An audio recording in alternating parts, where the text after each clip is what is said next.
네, 지난 시간에 요한복음 13장 앞에 있는 그 요한복음 12장 끝부분에서 주님께서 그 3년여 동안에 그 공생애 동안 공적으로 말씀하신 것을 요약한 것을 살펴봤습니다. 기억하시나요? 예, 그 요약은 12장 44절부터 나오는 대로 예수님을 믿게 되는 것은 곧 아버지 하나님을 보고 믿게 되는 것이라는 그런 말씀이 있었습니다. 또한 예수님을 믿게 되면은 이 어둠에 다니지 아니하고 빛 가운데 살게 되는 것이라는 그런 말씀을 살펴봤습니다. 또한 예수님을 믿게 되면은 심판에서 벗어나서 해방되는 그런 것임을 살펴봤습니다. 또한 예수님을 믿게 되면은 바로 하나님께 속한 생명, 이 영원한 생명을 얻게 되는 그런 이 네 가지 중요한 사실을 살펴봤습니다. 이렇게 요한복음 12장까지 예수님께서는 3년여 동안 이 많은 무리들에게 공적으로 이 예수님이 어떠한 분이신지 말씀하셨습니다. 그런데 이 대부분의 사람들이 예수님의 말씀을 거부했을 뿐만 아니라 오히려 예수님을 배척하고 이제 예수님을 죽이려는 그런 시도까지 있게 되는 것을 살펴봤습니다. 그래서 이제 여기 요한복음 13장에는 예수님께서 이제 공적으로 많은 무리들에게 하나님의 말씀을 전하는 것을 이제 마감하시고 이제는 13장 1절에서 보는 대로 이제 유월절 전날, 이제 예수님께서는 유월절에 이 유월절 어린 양으로서 죽임을 당하시는 바로 그 전날. 그러니까 이 세상을 떠나기 이제 하루 전날부터 이제는 예수님께서 사랑하시는 그 제자들과 시간을 보내면서 그 제자들에게 이르시는 그 말씀을 보게 됩니다. 요한복음 1장에서 우리는 세례 요한이 예수님을 가리켜서 말씀하실 때 보라 세상 죄를 지고 가는 하나님의 어린 양이로다 라는 그런 증거를 했는데 이제 예수님께서 그 유월절 양으로 세상 죄를 지고 가는 어린 양으로서 이제 대속의 죽음을 당하게 되는 바로 그 하루 전날 이 사건을 이제 말씀하시는 것을 보게 됩니다. 이 배경을 좀 더 자세하게 살펴보면은 누가복음 22장 7절입니다. 누가복음 22장 7절부터 보면은 7절로 13절입니다. 유월절 양을 잡을 무교절이 이른지라 예수께서 베드로와 요한을 보내시며 이르시되 가서 우리를 위하여 유월절을 준비하여 우리로 먹게 하라. 여짜오되 어디서 준비하기를 원하시나이까? 이르시되 보라 너희가 성내로 들어가면 물 한 동이를 가지고 가는 사람을 만나리니 그가 들어가는 집으로 따라 들어가서 그 집 주인에게 이르되 선생님이 너에게 하는 말씀이 내가 내 제자들과 함께 유월절을 먹을 객실이 어디 있느냐 하시더라 하라. 그러면 그가 자리를 마련한 큰 다락방을 보이리니 거기서 준비하라 하시니 그들이 가서 그 하신 말씀대로 만나 유월절을 준비하니라. 이렇게 예수님께서는 이제 이 제자들과 함께 할 큰 다락방을 친히 준비하신 것을 보게 됩니다. 그리고 이제 여기 13장부터 이제 예수님께서 친히 준비하신 그 큰 다락방에서 제자들에게 하신 말씀임을 보게 됩니다. 그렇게 해서 이제 13장과 이 14장 끝부분에 보면은 14장 끝부분에 보면은 14장 31절 오직 내가 아버지를 사랑하시는 것과 아버지의 명하신 대로 행하는 것을 세상으로 알게 하려 함이로다. 일어나라 여기를 떠나자. 이렇게 이 13장과 14장은 바로 예수님께서 친히 준비하신 그 큰 다락방에서 제자들에게 말씀하시고 이제 14장 끝부분에는 그 다락방을 이제 떠난 그런 내용인데 이렇게 해서 그 후에 14장, 15장, 17장까지는 예수님께서 이 십자가를 지시러 가는 그 겟세마네 도상에서 하신 말씀임을 보게 됩니다. 이렇게 해서 요한복음 13장에서 17장까지의 내용은 예수님께서 이제 제자들에게 하신 이 고별 설교인 것을 보게 됩니다. 예수님의 모든 말씀이 중요하지만 특별히 예수님께서 이 세상을 떠나시기 하루 전에 제자들에게 하신 말씀이라면 얼마나 더 중요하겠습니다. 바로 이 예수님의 고별 설교는 요한복음 22장까지 있죠. 22장 전체에서 13장부터 17장까지니까 몇 개 장이죠? 3, 4, 5, 6, 7. 5개 장이니까 이 요한복음 전체 내용의 한 5분의 1 정도가 넘는 이 많은 이 분량을 말씀하셨습니다. 이 청개구리 애화죠. 외국분이 오셨는데 아마 청개구리 애화는 이석우 왕가인가요?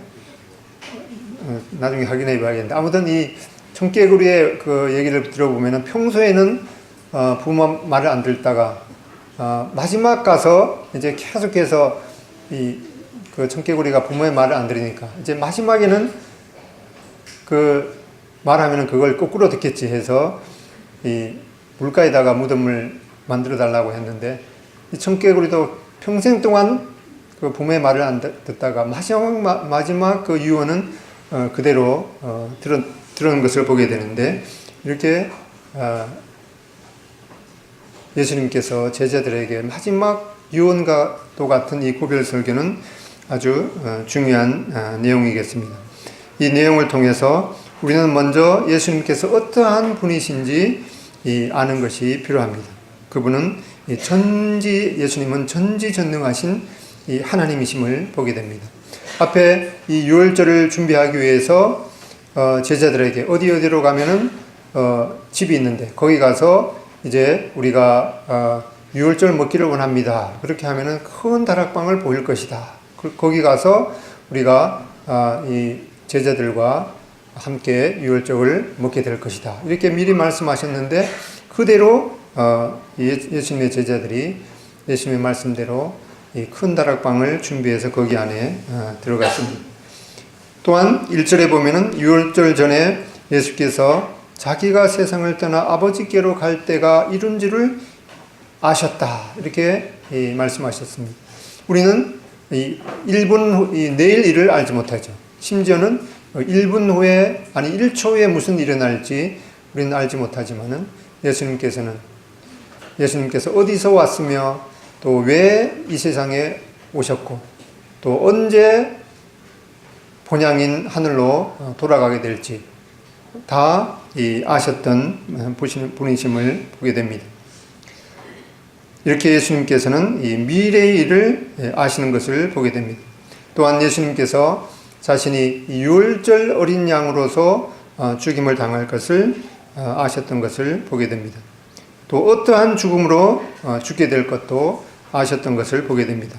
앞에서 요한복음 12장 32절에 보면은 예수님께서 말씀하시기를 내가 땅에서 들리면 모든 사람을 내게로 이끌겠노라 이렇게 말씀하셨습니다. 예수님께서 내가 땅에서 들리게 될 것이다.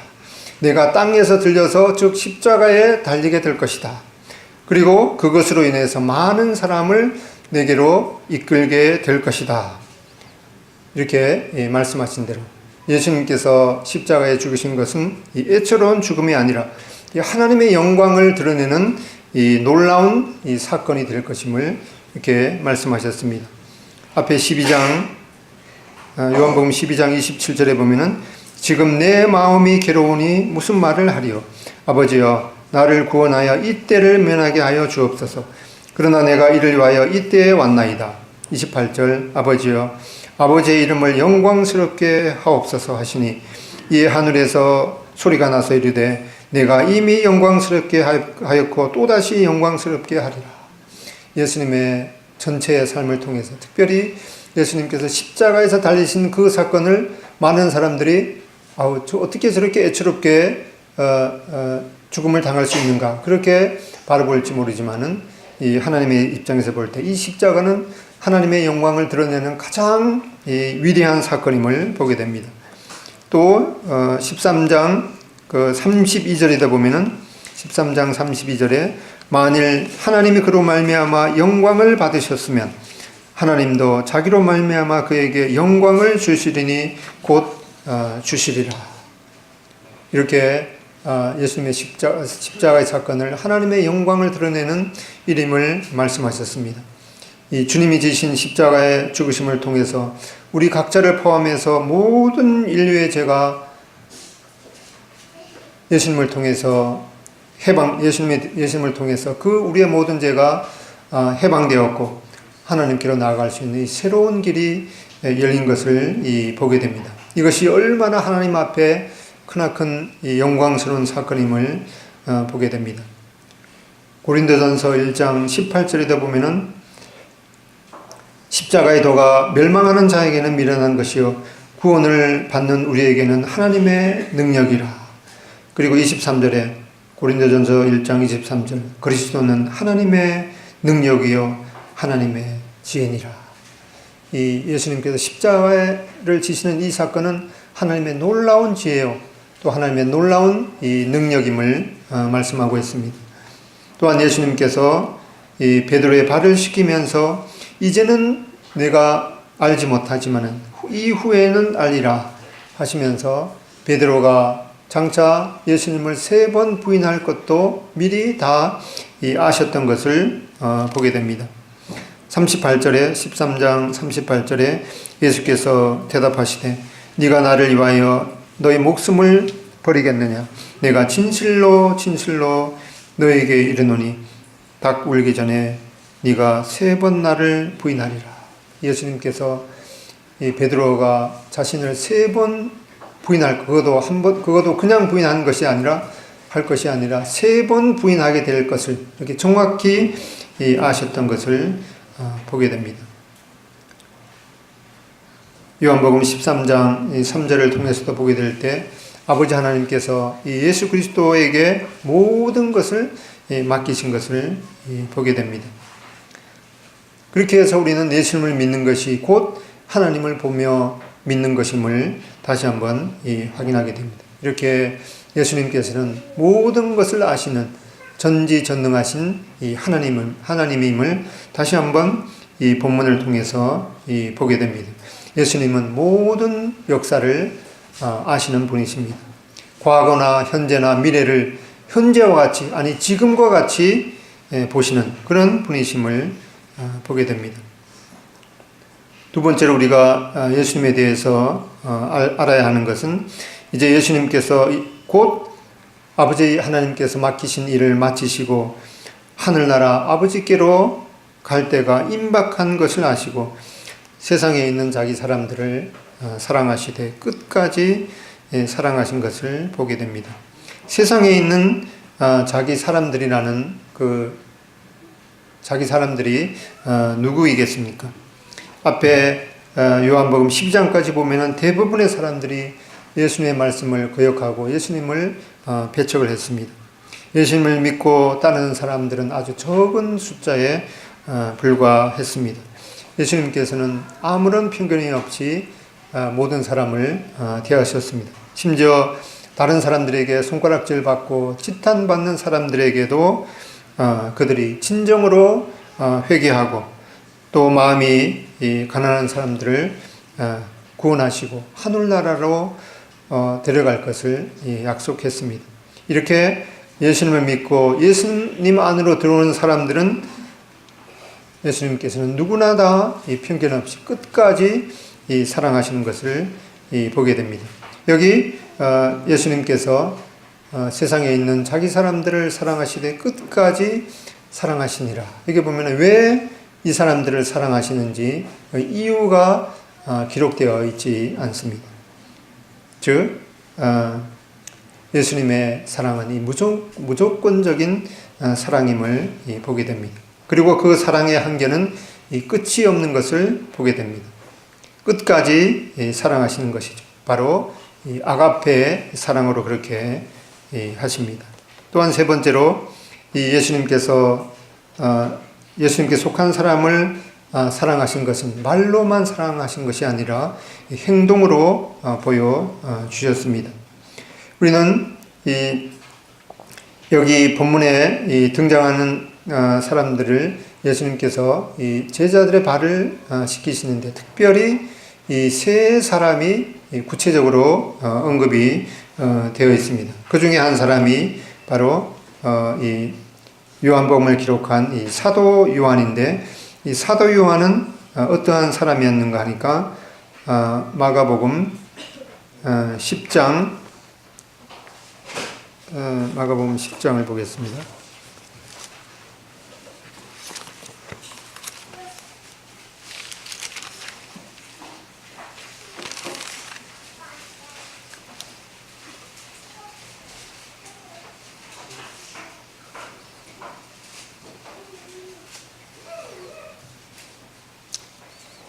(10장) 35절부터 보이는 마가복음 10장 35절. 세베대의 아들 야고보와 요한이 주께 나와 여짜오되 선생님이여 무엇이든지 우리의 구하는 바를 우리에게 하여 주시기를 원하옵나이다. 이르시되 너희에게 무엇을 하여 주기를 원하느냐. 여짜오되 주의 영광 중에 우리를 하나는 주의 우편에 하나는 좌편에 앉게 하여 주옵소서. 이렇게 이 사도 요한은 예수님한테 이제 예수님의 그 권력을 잡게 되면은 야고보와 요한 이 두 형제, 자기 형제죠. 한 사람은 이 예수님의 보좌의 왼편에, 한 사람은 우편에 앉게 하여 주십시오. 이렇게 말씀하신 것을 보게 됩니다. 그랬을 때 이제 10장 45절. 이러한 그 사도 요한은 자기들 형제만 높아지기를 원했던 그런 교만을 보게 됩니다. 그랬을 때 10장 45절 인자에 온 것은 섬김을 받으려 함이 아니라 도리어 섬기려 하고 자기 목숨을 많은 사람의 대속물로 주려 함이니라. 이렇게 예수님께서는 자기들만 높아지기를 원했던 이 사도 요한의 이 형제에게 이렇게 예수님께서는 섬기러 이 땅에 오셨다라는 그런 교훈을 주셨습니다. 이제 이러한 상황 가운데서 예수님께서는 식사 자리에서 일어나서 겉옷을 벗으시고 수건을 가져다가 허리에 두르시고 대야에 물을 담가서 이제 제자들의 발을 씻기신 것을 보게 됩니다. 당시에 이 유다 지방에는 이 광야나 지금도 그렇겠습니다만 광야나 이제 사막길이 많은 또 건조한 그런 지역이기 때문에 또 그때에는 대부분 이제 샌들을 신고 다녔기 때문에 길을 걷다가 보면 이제 발에 먼지가 많이 묻게 됩니다. 그렇게 해서 다른 집을 이제 방문하게 되면은 그 집에 이 종이 대야에 물을 담아다가 손님의 발을 씻기는 그런 풍습이 있었습니다. 그런데 바로 이 천지 만물의 창조주이시고 또 만왕의 왕이신 예수님께서 친히 무릎을 굽히시고 피조물된 사람들의 먼지 묻은 그 발을 씻기시는 이러한 감당치 못할 겸손을 우리는 보게 됩니다. 우리는 이 사랑에 대해서 많이 말하고 있는데 이 사랑은 이 감정이 아니라 자세라고 우리는 보게 됩니다. 행동으로 표현되는 이 자세라고 하는 그런 말이 있습니다. 영어로 보니까 Love is attitude rather than emotion. It's an attitude expressed by action. 사랑은 감정이라기보다 자세이다. 행동으로 표현된 자세이다. 라는 이 사랑에 대한 이 정의를 보게 됩니다. 예수님께서는 이 제자들의 발을 차례차례로 씻기셨습니다. 본문에 특별히 이 제자들이 몇 명 언급되고 있는데 이 사도 요한은 이제 23절에 보면은 예수님의 사랑하시는 자라고 적혀 있습니다. 예수님의 제자 중 하나 곧 그의 사랑하시는 자가 예수의 품에 의지하여 누웠는지라. 이 사람이 바로 이 사도 요한이죠. 자기가 이 요한복음을 기록하면서 자기 이름을 쓰는 것을 좀 꺼려했던 그런 모습을 보게 됩니다.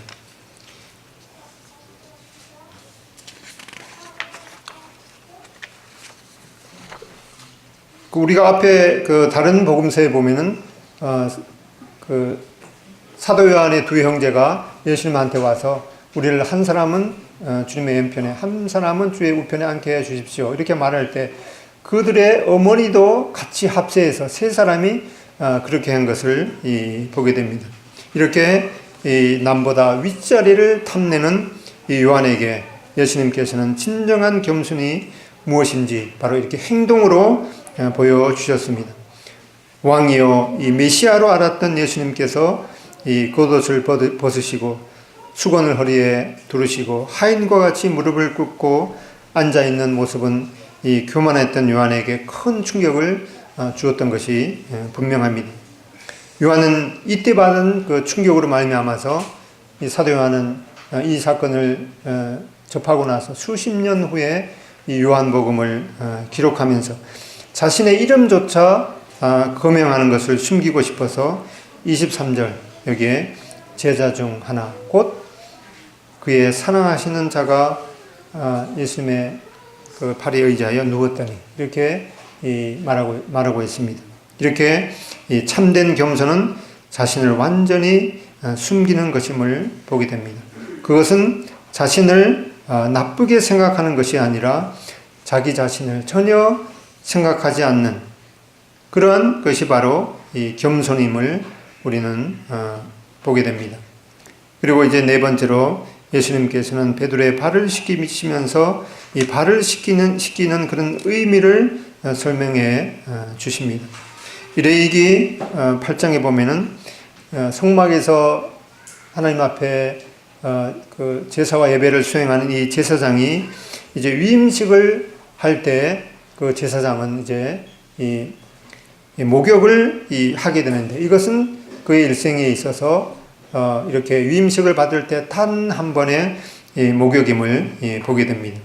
그리고 출애굽기 30장 19절에 보면은 너는 출애굽기 30장 19절 한번 찾아보겠습니다. 너는 이 물두멍을 노수로 만들고 그 받침도 노수로 만들어 씻게 하되 그것을 회막과 제단 사이에 두고 그 속에 물을 담그라. 아론과 그의 아들들이 그 물두멍에서 수족을 씻을 때 이렇게 제사장의 그 위임식 때 그 제사장이 한번 이렇게 모욕을 하고 또 성막에서 그 제사를 수행할 때는 이렇게 그 손발이 먼지가 묻을 때 수시로 이렇게 그 물두멍에서 손발을 씻어야 했습니다.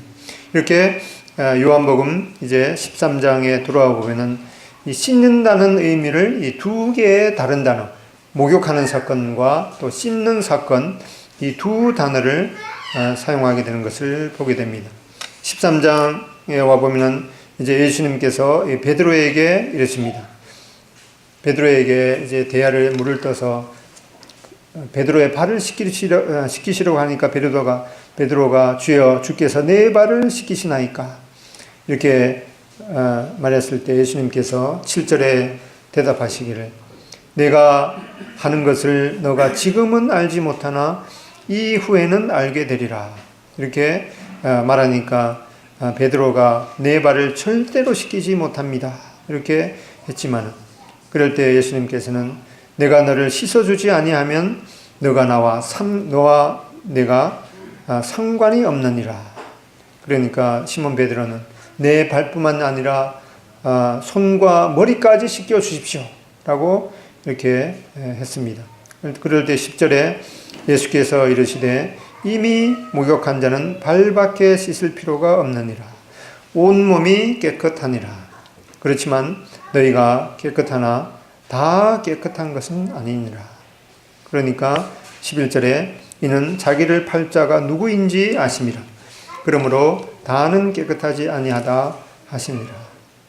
베드로에게 주신 교훈은 이 베드로는 이미 목욕한 자이고 또 또 이미 깨끗한 자라고 말씀하셨습니다. 뒤에 요한복음 15장 3절에 보면은 너희는 내가 일러준 말로 이미 깨끗하였으니 내 안에 거하라 라고 말씀하셨습니다. 우리는 바로 예수님께서 우리들에게 일러주신 그 말씀을 통해서 이미 깨끗한 함을 받은 자임을 말씀하고 있습니다. 이렇게 이 목욕한다는 것은 이 중생의 경험, 즉 이 거듭남의 경험을 단 한 번의 거듭남의 경험을 말씀하고 있습니다. 베드로전서 1장 23절에 보면은 베드로전서 1장 23절에 너희가 거듭난 것은 썩어질 씨로 된 것이 아니요 썩지 아니할 씨로 된 것이니 살아있고 항상 있는 하나님의 말씀으로 되었느니라. 이렇게 우리는 이 하나님의 말씀으로 거듭나서 그 후에도 이 죄를 범하게 될 때 이 하나님과의 그 사귐, 이 교제가 중단되게 되는데 그때 우리는 역시 하나님의 말씀으로 계속해서 씻음을 받아야 한다는 것을 말씀하고 있습니다. 이렇게 이 씻음은 이 지속되는 죄악에 대한 용서를 말씀하고 있는 것을 보게 됩니다. 이렇게 우리는 이 하나님의 말씀으로 우리가 거듭나서 하나님의 자녀가 되었지만 그 후에 범하게 되는 그런 죄를 어떻게 처리해야 될 것을 우리들에게 말씀해 주셨습니다. 요한일서 1장 9절에다 보면은 만일 우리가 우리 죄를 자백하면 그는 미쁘시고 이로사 우리 죄를 사하시며 우리를 모든 불의에서 깨끗하게 하실 것이요. 이렇게 구원받은 이후에 이 죄에 대해서 이 자백함을 통해서 이 하나님 앞에 나아갈 것을 말씀하고 있습니다. 어떤 분은 그냥 죄를 범했으면 그냥 자백한다는 것, 그냥 내가 죄를 범했습니다. 그러면 뭐 다 해결되는 것이야. 그렇게 간단하게 생각할 수가 있겠습니다만은 이 죄를 자백한다는 것은 하나님 앞에 죄에 대한 용서를 구하는 그 이상인 것을 보게 됩니다. 그것은 주님, 제가 이러이러한 죄를 하나님 앞에 범했습니다. 그리고 용서를 구하는 것이 아니라 하나님께서 나에게 어떠한 이 처벌도 내가 감수하겠습니다. 라는 그런 고백인 것을 보게 됩니다.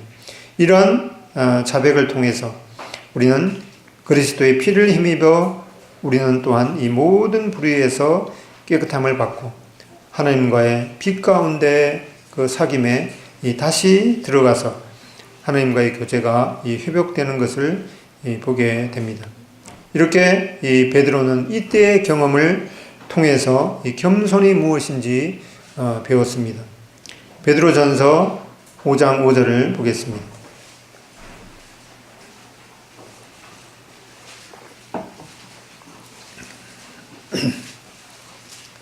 베드로전서 5장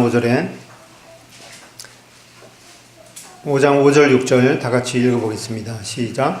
젊은 자들아 이와 같이 장로들에게 순종하고 다 서로 겸손으로 허리를 동이라 하나 하나님은 교만한 자를 대적하시되 겸손한 자들에게는 은혜를 주시느니라. 그러므로 하나님의 능하신 손 아래에서 겸손하라.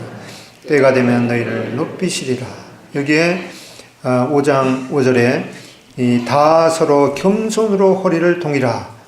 겸손으로 허리를 동이라 라는 이 말은 예수님께서 수건으로 그 허리를 동이다 라는 말과 똑같은 단어를 사용하고 있습니다. 이 성경 헬라어 원문에도 똑같은 단어를 이렇게 사용하고 있습니다. 이렇게 베드로는 예수님께서 허리를 동이시고 자신의 발을 씻기시던 그 사건을 통해서 이 진정한 겸손이 무엇인지 확실하게 깨달았던 것을 보게 됩니다.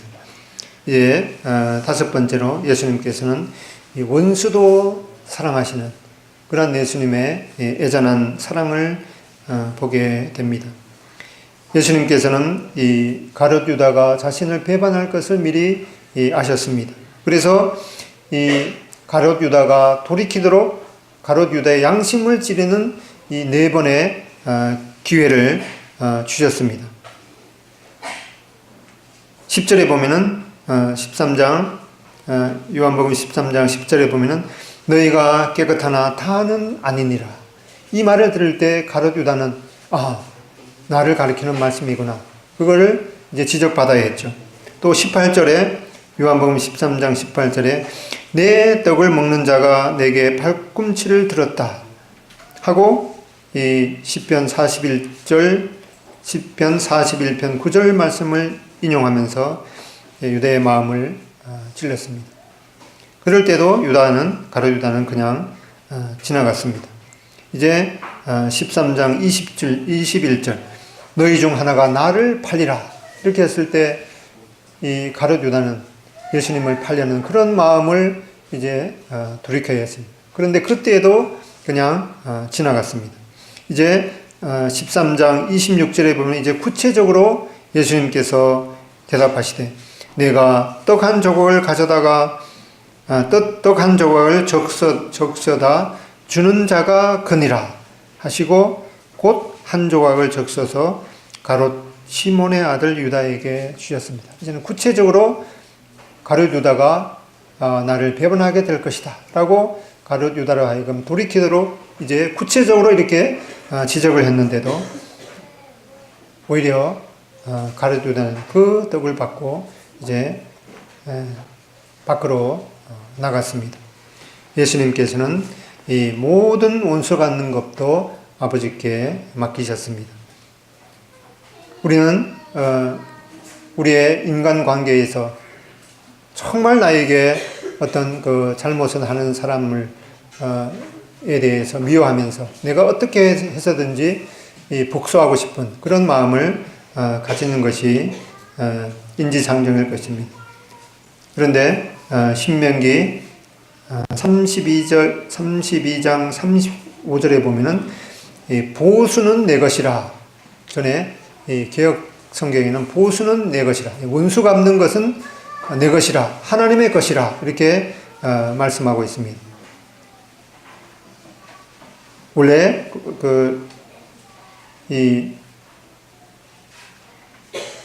지금 개역 개정 성경에는 이게 약간 바뀌었는데 그때 내가 보복하리라 이렇게 되어 있습니다. 그런데 원래 히브리어 원문은 보수는 내 것이라, 원수 갚는 것은 내 것이라 이렇게 번역이 되어 있습니다. 영어로도 보면 vengeance is mine 이렇게 원수 갚는 것은 하나님께 속한 것이다 이렇게 분명히 언급하고 있습니다. 예수님께서는 이 원수인 가롯 유다도 끝까지 사랑을 베푸시고 돌이키도록 여러 번의 기회를 주셨습니다. 그러나 이 가롯 유다는 돈을 사랑하고 자기 욕심에 빠져서 예수님의 그 애잔한 사랑을 악용하고 말았습니다. 이제 13장 30절에 보면은 유다가 그 떡 조각을 받고 나가니 곧 이 밤이다 이렇게 말씀하고 있습니다. 이 구절은 바로 이 가롯 유다가 빛 대신 예수님을 거부하고 떠나갔을 때 바로 이 깊은 어둠에 내려간 것을 암시해 주고 있는 것이기도 합니다. 어떤 사람이고 구세주와 주님 되시는 예수님에게 등을 돌릴 때는 그는 영원한 캄캄한 어둠에 빠지게 되는 것을 우리는 알아야 할 것입니다. 본문의 내용을 정리하면서 이 율법 아래 계명에서는 하나님의 말씀에 내 이웃을 너의 몸과 같이 사랑하라 이렇게 말씀하셨습니다. 이제 예수님께서 제자들에게 새 계명을 주시면서 옛 계명은 내 이웃을 내 몸과 같이 사랑하라 이렇게 하셨지만은 새 계명은 내가 너희를 사랑한 것 같이 너희도 서로 사랑하라 이렇게 말씀하셨습니다. 우리는 이 본문을 통해서 창조주 하나님 대신 예수님께서 바로 이 피조물된 인간을 섬기시는 지극한 겸손을 보게 됩니다. 빌립보서 2장 5절을 보겠습니다. 빌립보서 2장 5절. 2장 5절부터 11절까지 다 함께 낭독하겠습니다. 빌립보서 2장 5절로 11절 시작.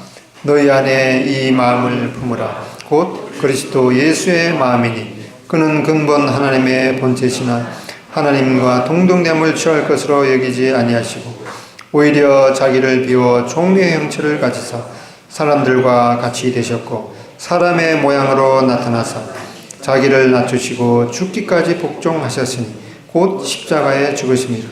이러므로 하나님이 그를 지극히 높여 모든 이름 위에 뛰어난 이름을 주사 하늘에 있는 자들과 땅에 있는 자들과 땅 아래에 있는 자들로 모든 무릎을 예수의 이름에 꿇게 하시고 모든 입으로 예수 그리스도를 주라 시인하여 하나님 아버지께 영광을 돌리게 하셨느니라.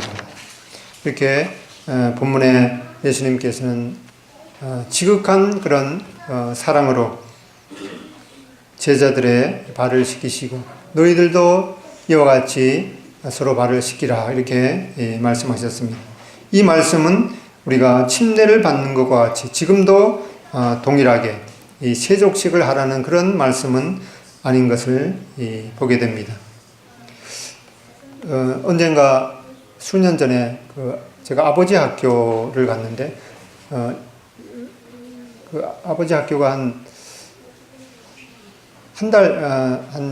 주말에 한 4번 정도 이렇게 해서 한 달 정도 주말마다 이렇게 해서 마지막 날에는 이제 자기 아내를 초대해서 수건에다가 대야에다가 물을 담가서 이 세족식을 하는 그런 행사가 있습니다.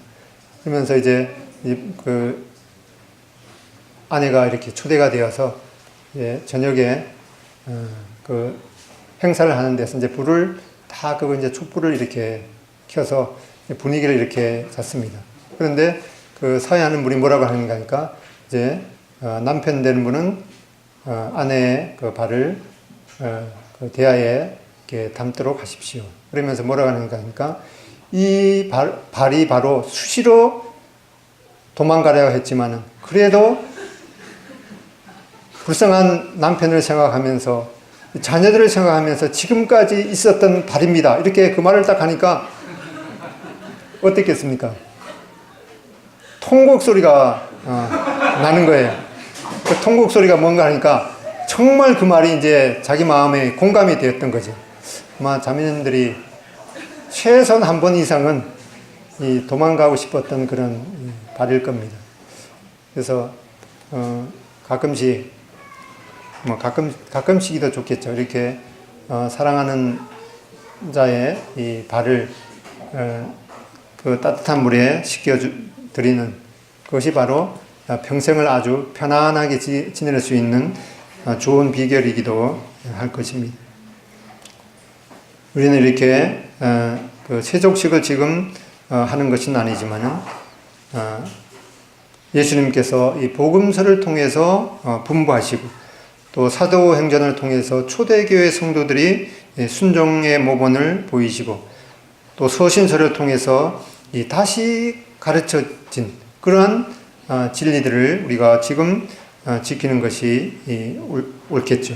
이 세족식은 바로 겸손한 자세로 서로 섬기는 그런 모본을 보여준 예인 것입니다. 그리고 우리가 다른 사람의 발을 씻겨줄 때 특별히 신경 써야 하는 것은 그 물의 온도라고 어떤 분이 말했습니다. 이렇게 예수님께서 서로 발을 씻기라 이렇게 말씀하셨기 때문에 다른 사람의 그 잘못을 교정하기 위해서 너무 뜨거운 물을 사용하거나 또 너무 차가운 물을 사용하게 된다면 오히려 역효과가 날 것입니다. 상대방의 눈높이에 맞게 그 물의 온도를 잘 이렇게 맞추어서 상대방의 발을 씻기는 것이 진정한 겸손이고 사랑일 것입니다. 우리가 이렇게 다른 사람의 그 발을 씻기며 다른 사람을 배려하고 사랑하는 그런 것이 큰 데 있는 것이 아니라 작은 데부터 출발해야겠죠.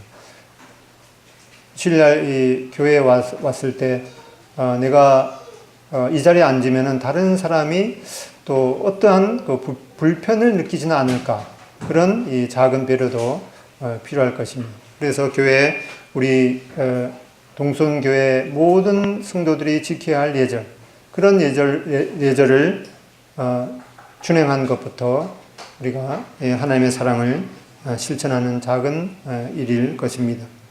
이렇게 우리가 말로만 사랑하는 것이 아니라 예수님께서 이 행동으로 보여주셨습니다. 사랑에 대한 정의가 뭐였죠? 말씀 중에 사랑은 이 감정이 아니라 뭐였죠? 자세이다. 행동으로 보여주는 자세이다 라고 했던 것처럼 이렇게 말로만 하는 사랑이 아니라 실제로 이 수고가 따르는 사랑의 수고가 풍성한 우리 교회가 되기를 힘쓰는 우리들이 되어야겠습니다. 기도하고 마치겠습니다.